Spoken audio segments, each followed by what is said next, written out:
各位同學你好，我係鄭永君老師。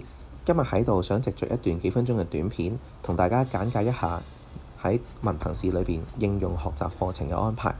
應用學習課程我哋簡稱為 APL， 佢喺文憑試裏邊咧就歸類為乙類科目嘅，而我哋平時喺學校裏面讀嗰啲選修科咧就稱為甲類科目。咁 APL 嘅重點咧同甲類科目有咩分別咧？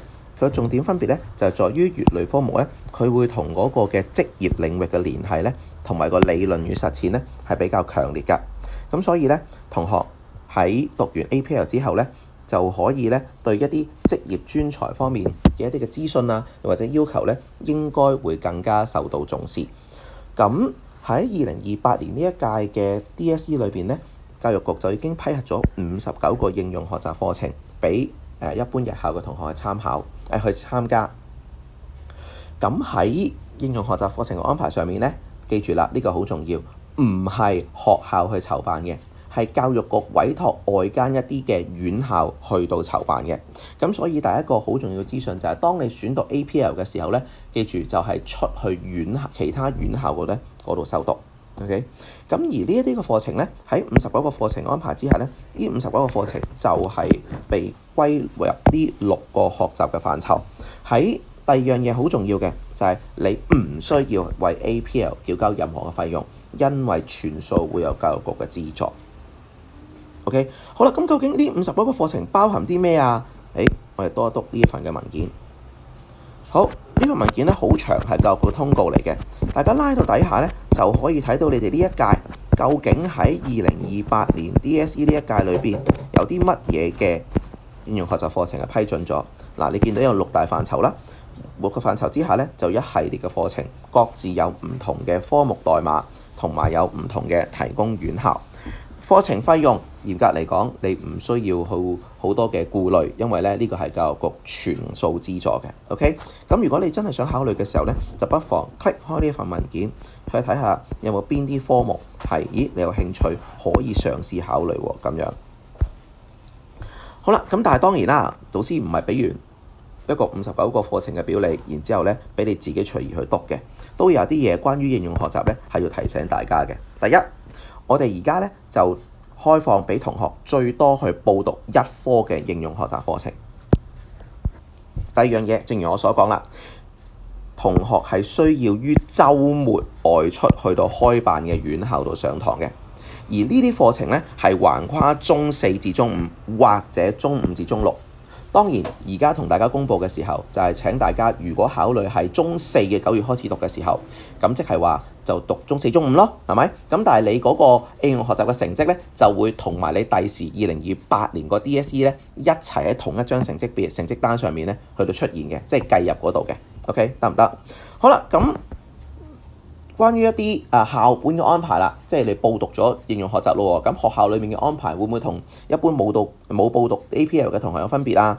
留意啦，大家都知道 suppose 咧，你哋中4嘅時候咧，一開始讀3個 X 嘅，即係3個甲類嘅選修科目。你哋喺9月讀 A， 如果成功喺而家呢個階段報咗 APL 嘅話咧，你中4 9月嘅時候你就開始讀應用學習啦。但係同時間你仍然要維持翻學校嗰3個 X 嘅。換句説話而言，喺9月至12月咧，相對可能咧，你花嘅時間咧會辛苦啲，會多啲拉扯啦，因為你星期6要出去上堂，直至到你讀咗大概3個月時間嘅 APL 啦，穩定咗啦，你適應咗啦，咁咧我哋就可以俾你喺中4 Exam 1之後咧，退修一個校內嘅甲類科目。OK， 咁呢個係學校安排。好啦，好重要啦，呢一個大部分應用學習課程嘅時數係180小時，即係話你好多時一係就星期6嘅全個上晝，或者星期6嘅全個下晝去上堂，橫跨2個學年，最少 OK 你要有80% 嘅出席率，得唔得？因為全個課程咧係180小時嘅，80% 嘅出席率呢個對同學嚟講要慎重考慮，因為如果萬一你唔夠呢一個嘅出席率咧，其實係唔會俾你有任何嘅 APL 嘅一個嘅合格嘅批核嘅。OK， 得唔得？咁呢個咧都係一個好重要嘅考慮，因為各位同學可能你個人嘅時間安排啦、課外活動啦，同埋你哋嘅考試嗰個課外活動比賽啊、其他班啊等等嘅情況。好啦，記住啦，咁乙類科目點樣嘅咧？同甲類科目有啲唔同嘅。甲類科目我哋就有 SBA 啦，同埋去到2028年嘅時候咧，就出去考一日嘅公開考試。但係乙類科目 APL 咧，其實就係類似大家平時分咁嘅制度嘅。過程裏邊可能有好多嘅 project 啊、功課啊、present 啊、考試啊等等，就儲分。OK 得唔得？喺修讀期間大概有6至10個評估課業。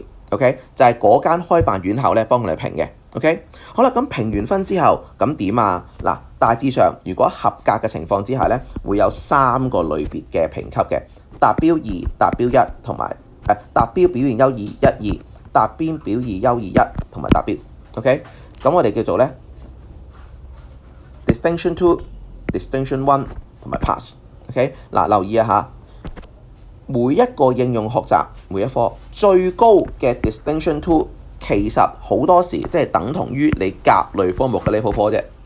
換句説話而言，即係話你 APL 裡面咧最高都係等同攞一個 Level 4嘅一個成績。OK 得唔得？嗱，呢個要考慮㗎嚇，呢個好重要嘅。最高係等於 Level 4嘅啫。OK 得唔得？好啦，咁呢個 Level 4有咩用啊？咁當然啦，我哋即係希望能夠設立 APL 咧，都係希望幫助同學能夠喺一般甲類科目以外，能夠揾到一啲渠道，更加適合佢嘅興趣、抱負、能力，希望能夠可以喺升學嘅分數上面更加幫助到同學。咁所以咧，我哋其中一個批核嘅考慮，而同學選擇上面嘅時候，亦都要慎重考慮嘅就係，究竟呢啲 APL 嘅攞嘅成績是否會喺 JUPAS 報院校嘅時候去承認。嗱，呢個 Google Drive 咧好重要啦。嗱，呢一個咧就係香港輔導教師協會，佢同一啲即係院校裏邊有好真係密切嘅聯絡，得知道究竟院校佢嘅收生嘅承認嘅安排係點樣樣。留意 Acceptance of Cat B and Cat C， 即係左邊呢一個欄。OK， 佢就記載咗每間院校究竟每一科邊啲科會承認 APL。舉個例子，例如大家熒光幕見到嘅城市大學，咁你見到中間呢度叫 Recognized Applied Learning Subjects， 佢就話啦，如果你喺以下呢一啲範疇嘅 APL 攞到一個 Distinction 1或者 2咧，咁就可以按呢一個分數咧，按嚟報考左邊呢一啲城大嘅學士學位課程。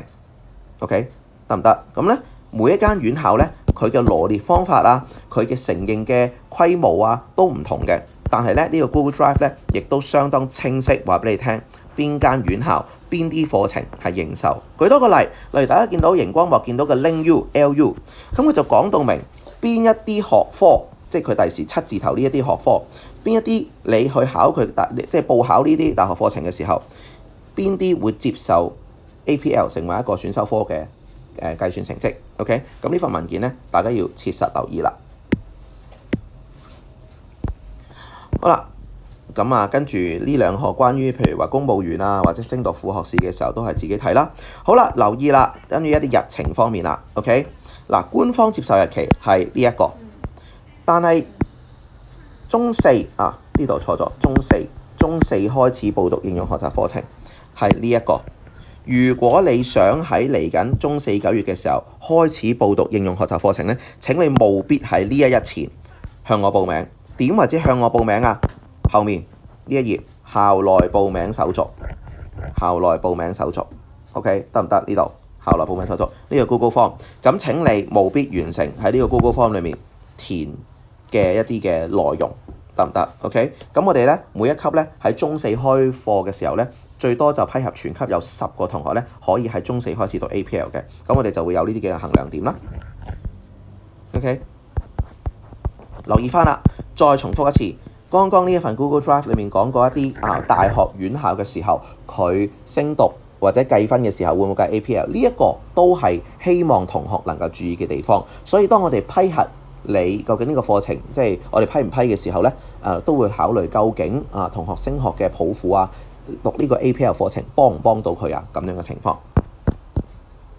好，咁留意啦，報完 APL 之後，留意翻呢一個係中4開始。OK， 留意翻係中4開始嚇，中4開始。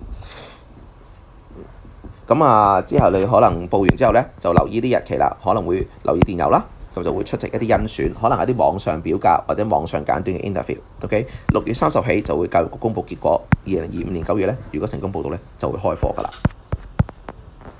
好，再次提醒報讀嘅時候，唔好將 APL 當係一啲坊間嘅興趣班，因為喺過程裏邊你必須符合一個出席時數嘅要求，同埋有一定嘅評核。OK， 佢係一科要評級嘅科目嚟㗎。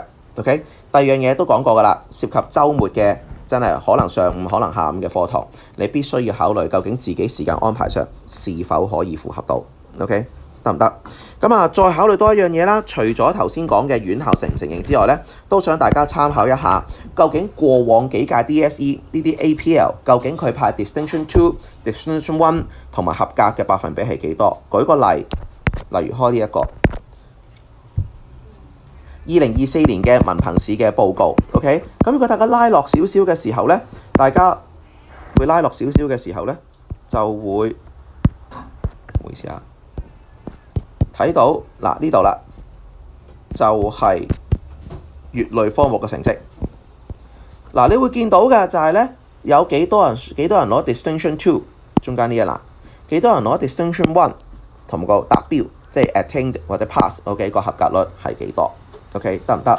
咁咧，如果在於一個升學嘅角度，同學要考慮一下，究竟喺呢一科裏邊，你容唔容易攞到一個比較理想嘅分數啦，去幫助自己去升讀大學、升讀大專。OK， 咁所以呢一個咧，過往呢幾屆 DSE 裏面每一科 APL 嘅成績，佢哋嘅百分比分佈啊，都係值得考慮嘅。好，咁咧鄭老師喺度要講嘅嘢咧就差唔多啦。咁如果同學你有任何關於 APL 嘅疑問咧，歡迎個別再聯絡我。唔該晒。